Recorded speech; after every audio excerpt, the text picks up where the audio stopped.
It seems like a long time since politicians were telling us that when it came to the pandemic, we were all in it together.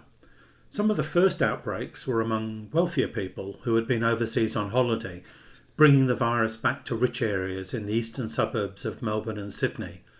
But very quickly the focus and the suffering shifted suburbs, primarily to the north and west in Melbourne and to the western suburbs in Sydney. In the third wave, almost 1 in every 5 cases in Sydney occurred in the Canterbury Bankstown local government area, or LGA, followed by Cumberland, Blacktown and Liverpool. In Melbourne in the same period, almost 1 in every 5 cases were recorded in Hume, with high case numbers in Whittlesea, Wyndham and Casey, which is in the southeast. To put it simply, class was and continues to be the key factor in whether you catch COVID and how likely you are to die. Many of us have thought that from watching developments. Now researchers have brought out a new report, Unlucky in a Lucky Country, How COVID Has Exposed Social Inequity, that gives us the figures that prove the point. Today my guest is Dr. Tom Barnes. Tom is a Senior Research Fellow at the Institute for Humanities and Social Sciences at the Australian Catholic University and the lead author of the report. You're listening to The Sound of Solidarity, brought to you by Solidarity. We're a revolutionary socialist group in Australia, and if you'd like to find out more about us, our website is solidarity.net.au. I'm David Glanz, and I'm recording this episode on unceded Wurundjeri land in Naarm, or Melbourne. So Tom, welcome. Thanks, David. So first up, why did you think it was important to map the impact of COVID in Australia? And did any of the results surprise you? Well, the immediate catalyst for the research was that I was asked to do a report for an organisation called Catholic Health Australia. And they were interested in the social and the economic inequality which underpinned the COVID pandemic. But also, I mean, as a researcher, I've very much been interested in inequality vis-a-vis work, particularly insecure work and precarious work and its impact on workers and labour movements. So I sort of brought those interests and those research skills, I suppose, to this project. And that report, as you mentioned, has just come out. I think what the research found really confirms a lot of personal experiences from the pandemic and also experiences from people that many of us know, in terms of the inequalities and the experiences of the pandemic, in terms of the fact that the pandemic had a greater impact on people's lives in certain areas, more so than other areas, and in terms of the differential impact on the rich and poor. So what I did with this research was to effectively crunch the numbers, if you like, to look at data from different state-based health authorities. So in Melbourne, looking at Vic Health data, and then New South Wales Health for Sydney, and also looking at economic and social data from agencies like the Australian Bureau of Statistics and others, and essentially computing all of that data into an economic model, which is basically a fancy way of trying to prove cause and effect between different factors, different variables. And lo and behold, what we found is that the experiences of the pandemic were highly unequal. And in particular, we found that what underpinned the experience of the pandemic has been high levels and widening levels of class inequality. I mean, there are other kinds of inequality like gender inequality, which the report also talks about, as well as inequality in ethnic and racial terms, which is also very important. But particularly class inequality lay at the core of it.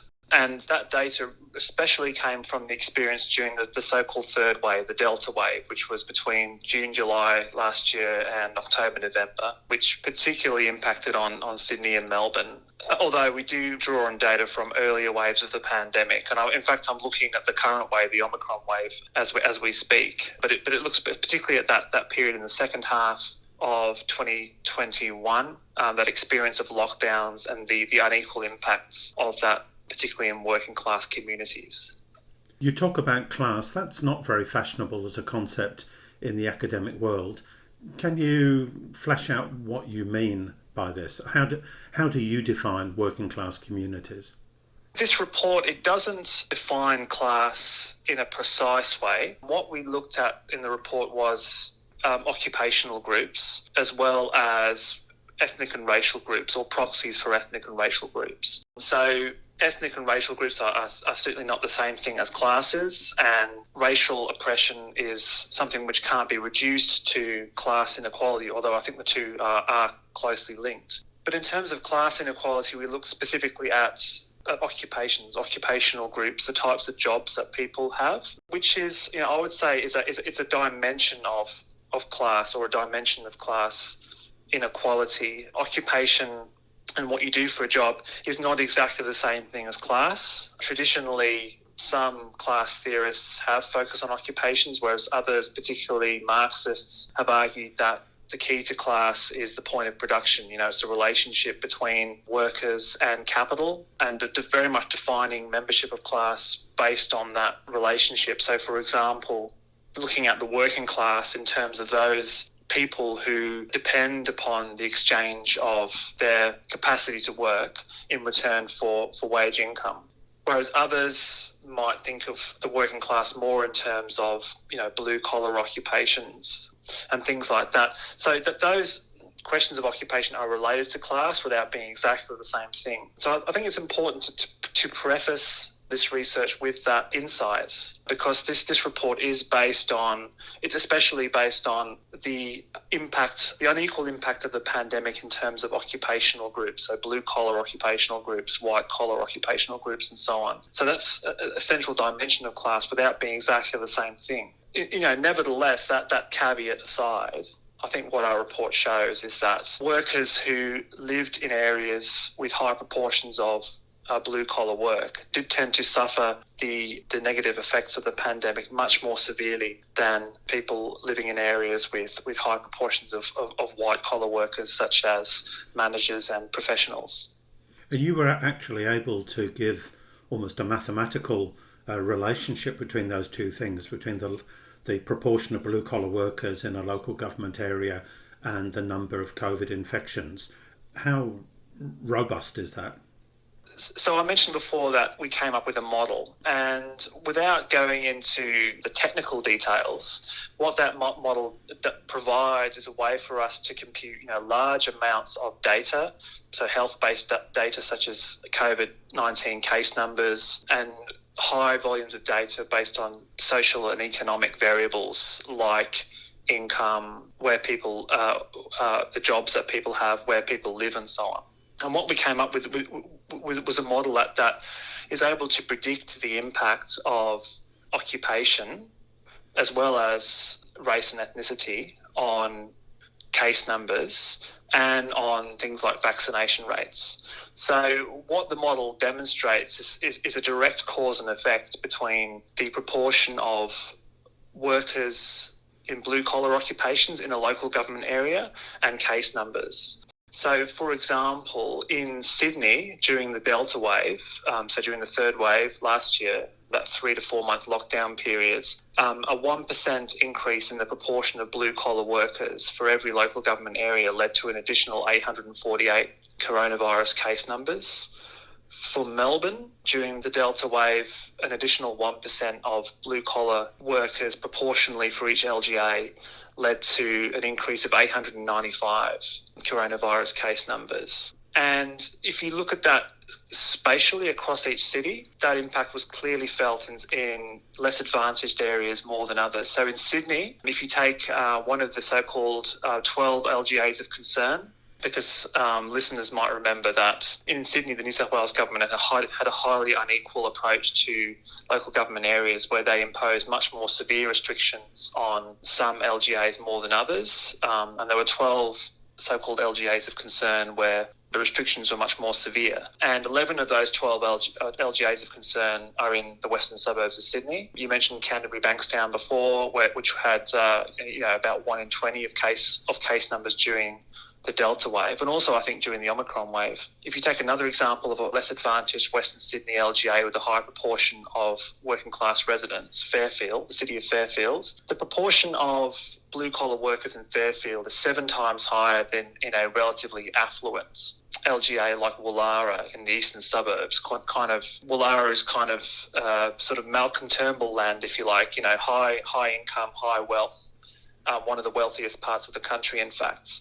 To take an example from Melbourne, if you take a relatively working class suburb in the western suburbs, so if we look at not suburb, an LGA rather, if we look at the LGA of Brimbank in the western suburbs, the proportion of blue collar workers in Brimbank is about 4 times higher than relatively affluent LGA like Stonington in the eastern suburbs or the inner southeastern suburbs of Melbourne. So it's in those areas, so the western suburbs primarily of Sydney and the kind of outer suburban working class suburbs of Melbourne where case numbers were concentrated, and my economic model demonstrates that formally. It demonstrates something which many of us have felt in our own experiences or through people we know or people we work with, that the experience of the pandemic has been much worse depending on where you live and what you do for work. And this model demonstrates that, or proves that formally, if you like. The research also shows, by the way, that in those areas with high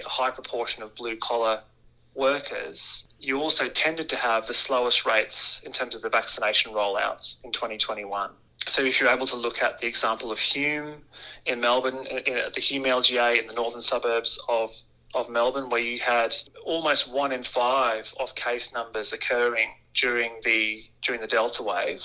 In Hume, even by October, November, Hume had one of the lowest rates of vaccination in Melbourne. So what the report shows is working class suburbs, high numbers of people in blue-collar occupations who are much more exposed to the coronavirus because of the nature of their work.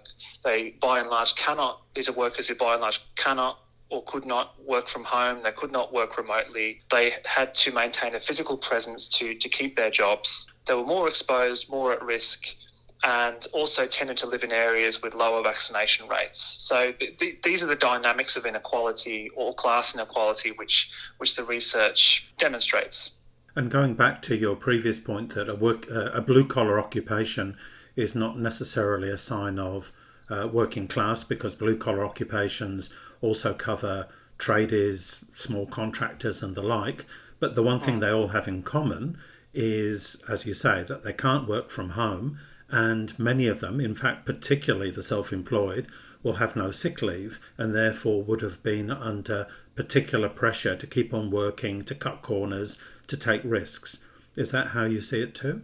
Yeah, so when I talk about blue-collar occupations, I'm talking specifically about occupational groups like technicians, tradies, you mentioned, and manual labourers in various industries. So I should say that the analysis also applies to other occupations where remote working generally wasn't an option, which you wouldn't necessarily describe as blue-collar traditionally. So I'm thinking here of industry sectors or industries like aged care, home care, early childhood education and care, where you had most workers had to remain on the job physically in the workplace. They couldn't work remotely to maintain their employment. Some of that detail is in this report, but I've been doing other research, mainly with trade unions, actually, which interviews a lot of workers about their experiences during the Delta wave in Western Sydney. And that focuses on workers in blue-collar occupations, as well as many workers, particularly women, working in this very large part of the economy, which we call healthcare and social assistance, which includes childcare and aged care and things like that. And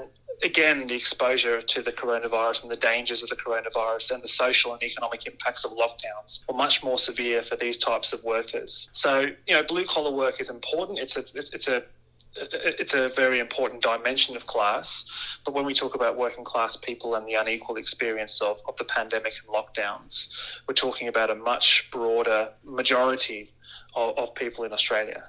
One of the factors that you identified as being linked to increased numbers of cases in any given LGA is the proportion of culturally and linguistically diverse residents, which I think is a way of saying people from first, second generation migrant communities. Is that identical to the mapping of the impact of blue-collar occupations, or did you find any differences?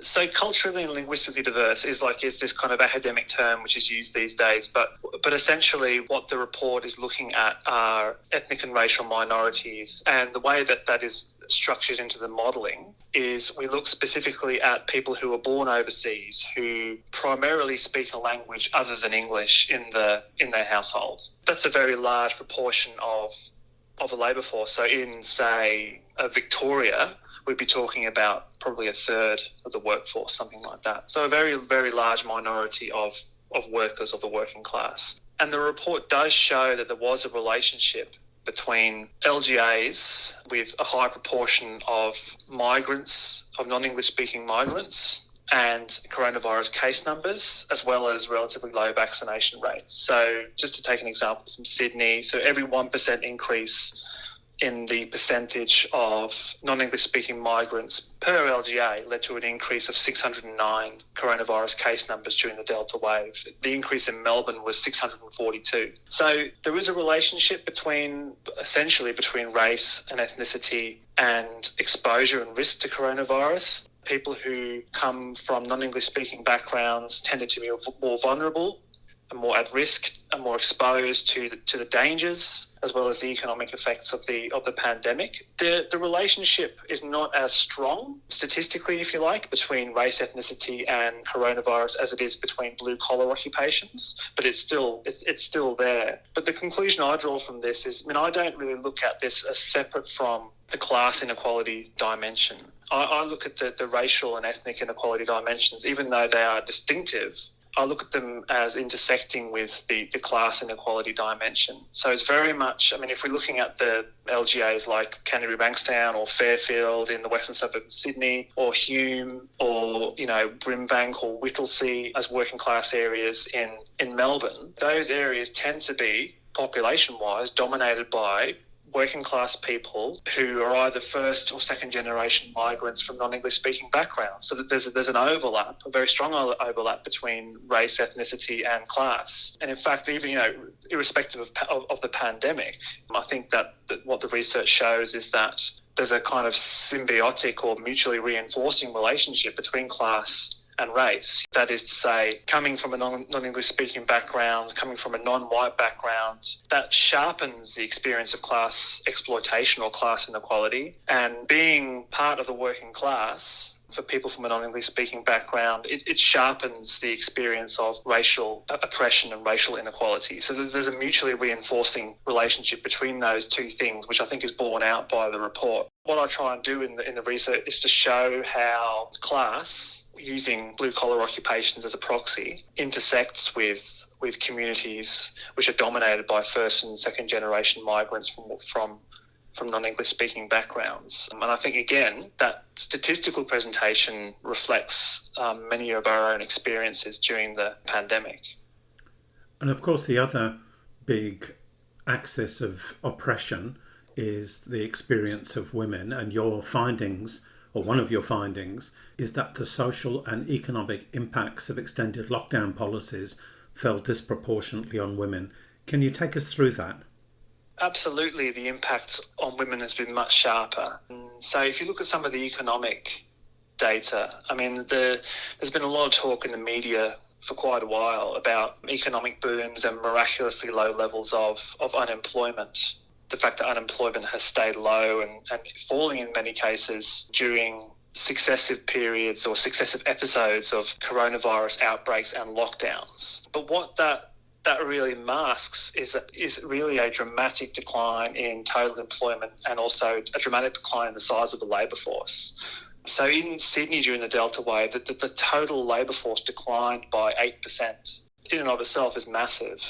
Total employment between June and October declined by 7% in Sydney, which is a similar fall to the fall that was experienced after the first wave in March 2020. So it's a similar fall, which would have been catastrophic socially had it not been for things like JobKeeper and the coronavirus supplement for job seeker recipients. So, very, very sharp declines in labour force participation and in total employment. that decline has been greater for women. In Sydney, we see, as I mentioned, an 8% decline in the total labour force during the Delta wave. We saw a 9% fall in the female labour force during that period. That's before we even mention the unequal impacts of lockdowns in terms of school closures and the pressures of homeschooling, as well as, I think this is particularly the case in Melbourne, where for a long period their childcare centres were closed. That the impact of that at the household level, which was borne overwhelmingly by women. I mean, the already unequal distribution of domestic work, of unpaid domestic work, falling on the backs of women. That was sharpened significantly by the experience of the lockdown. So some of that is borne out in this research. But gender inequality, I think, was definitely sharpened by successive waves of the pandemic. But again, I would come back to the intersections between that and the racial and the class dimensions, that they all work kind of hand in hand. So the experience for many women during the pandemic was worse, but it was far, far worse for those women who were working in highly exposed sectors such as home care, aged care, early childhood education and care, and for those women who were working in those working class areas such as the LGAs of concern in Western Sydney, where the restrictions were much more severe. The restrictions in terms of the testing requirements, restrictions on being able to cross LGA boundaries for work purposes. There were horror stories from August in Canterbury Bankstown where people having to wait hours 2-3 times a week just to get a PCR test so they could go to work. And often this was so-called essential work in healthcare and hospitals. So that experienced unequally by women. So the gender inequality dimension is critical to this picture. You talked at the beginning about building a model around data, but you also talked to a whole range of welfare organisations in the Catholic sector. So you got what might be called qualitative data to go along with the quantitative data. And you found some very scary things. For instance, you report that Vinnies in New South Wales experienced a significant rise in women and children requiring domestic violence support services, with calls for assistance going up by a fifth in some periods. Can you take us through some of the experiences that you captured when you were talking to welfare organisations? The issue of domestic violence has definitely been highly significant during the pandemic. That issue isn't a centrepiece of this report, Unlucky in a Lucky Country, but it has been an issue which I've looked at in other similar research. So I have spoken to a few different organisations who are involved in directly assisting women and kids who are victims of domestic violence, as well as looking at kind of some secondary analysis, I suppose you'd call it, of the experience. And first of all, it does appear that the pandemic has had a pretty significant impact on both rates of domestic violence and the experience of domestic violence. So there was a report which came out only in the last week, in fact, which suggests that 1 in 12 women who have a live-in partner experience some form of physical violence. Like 1 in 12, that's an extraordinary statistic. And that was reported during the beginning of the first wave, the beginning of the pandemic proper, if you like, in March 2020. And this isn't just some kind of radical or fringe research. This is research from a government-sponsored body, the Australian Institute of Criminology, and this is a major survey of over 15,000 women. So this is not pie in the sky. This is like an extraordinary finding of high rates of not just domestic violence, but specifically physical violence as a dimension of domestic violence. I think the other thing I've found in, I suppose, qualitative terms from talking to different agencies, and this is particularly in Victoria, is that there appear, even though some of the data on rates of domestic violence has been sketchy, there is a lot of qualitative evidence which would suggest that the severity of domestic violence has become worse as a consequence of the social and economic pressures of the pandemic and lockdowns. So what that would mean is that, for example, women who live in a domestic situation in which they previously experienced psychological or emotional abuse, that the perpetrator of that violence would be more likely to have shifted into more overtly physical forms of violence. There's a lot of evidence coming out which suggests that there's been an increase in severity of domestic violence as a consequence of the pandemic. And in some cases, there was a direct link between those types of behaviours and experiences and the experience of lockdown. So in some cases, perpetrators of domestic violence would use lockdown rules as an added excuse to try and control their partner physically or emotionally by saying, you're not allowed to leave the house, you can't escape, those types of logics. And in fact, that was a big enough problem that in the early days of the pandemic, I remember in Melbourne, the Victorian government, Dan Andrews had to come out and under pressure from women's organisations and domestic violence organisations and say that leaving the home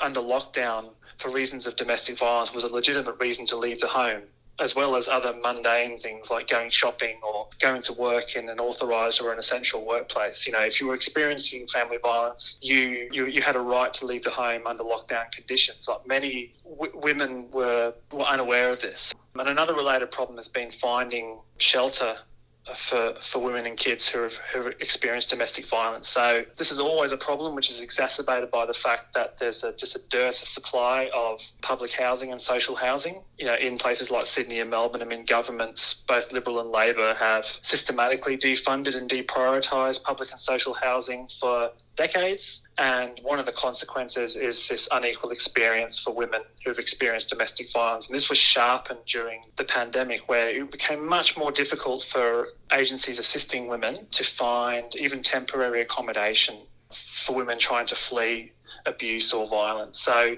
all of these things have been made much worse by the pandemic and the lockdown. There's no question about that. Well, the pandemic isn't over, but the higher rate of job seeker is a distant memory. JobKeeper, for all its faults, is over, and it's getting harder and harder to get government sick pay if you're a casual. So the factors of poverty and social exclusion haven't gone away, and if anything, as you say, are getting worse. So what should unions and community groups be fighting for now? Well, I think that the overriding context for the coming period is going to be the federal election and the federal election campaign.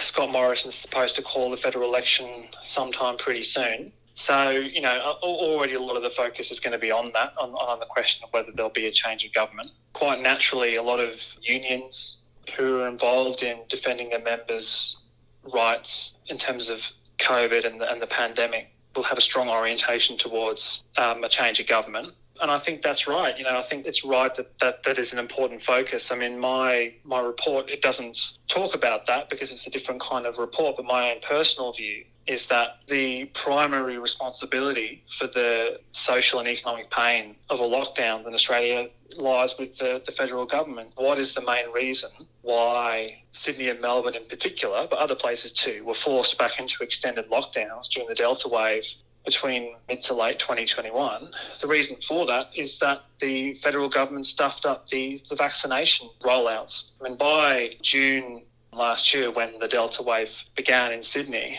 Australia at that time had an embarrassingly low rate of vaccination for other similarly affluent countries. And the government had just up until that time absolutely stuffed up the process. And if they hadn't have done that, if they'd organised it properly, then it's arguable, I think likely, that we wouldn't have had to go back into lockdown. But we did. And not only did we go back into lockdown, but we went back into an extended lockdown, which did not have many of the same economic protections that existed during the outbreak in 2020. So there was no JobKeeper.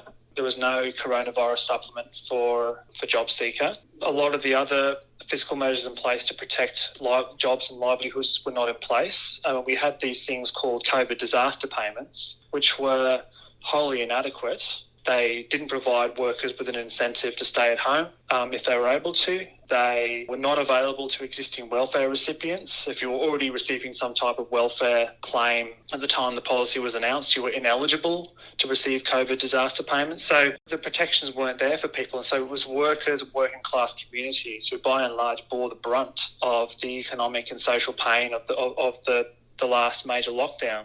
So again, I think it was the federal government who are responsible for that. They shifted the burden, they shifted the risk of the pandemic onto working class communities. So, that pain in terms of jobs lost, income lost, the unequal experience of migrant communities, the unequal experience of women, all of that flows from the attacks of the federal government. So I think it's right that unions and other social movements have a strong focus on getting rid of the Liberal government at the looming federal election. But I also think there are a range of related and perhaps more immediate issues that we need to fight around.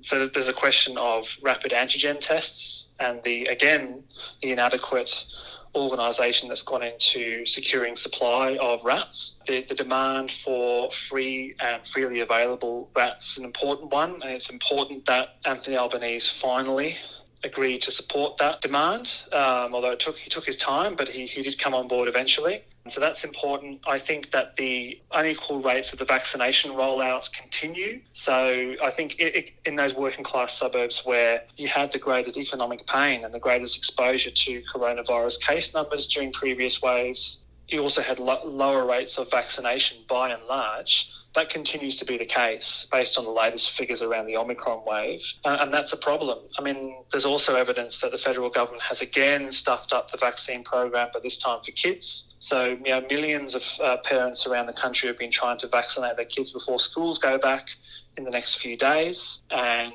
often there are a lot of stories, far too many stories of parents having their jab appointments cancelled for their kids because GPs and medical centres were unable to secure their deliveries of vaccine for the booster jabs. So, which is unforgivable given that everything that's happened in 2021, all the problems with the so-called vaccine rollout, for them to do it again for kids prior to schools going back is just shocking, but that's happened. So I think there are important demands around fixing up the vaccination stuff up. And then perhaps one final thing I would raise is around job seeker and the importance, again, of raising the job seeker rate back to something which is approaching a livable income. I mean, the coronavirus supplement during 2020 effectively doubled the rate of job seeker. And that we know from talking to various social service providers, social agencies, that had a huge impact in terms of alleviating poverty, improving the lives of hundreds of thousands of welfare recipients, hundreds of thousands of workers, and yet that was promptly cut right back to a lower rate in 2021. So I think the demand for increasing the job seeker rate, the fact that we now know that the choice to keep job seeker low is a political and deliberate one. There's no need for it, that we can afford to pay unemployed job seekers a living income is an important question. So I think demands around increasing the job seeker rate will also continue to be important, alongside demands around vaccines, rapid antigen tests, as well as the overarching question of a change of government. Thanks very much for your time today, Tom. No problem, Dave.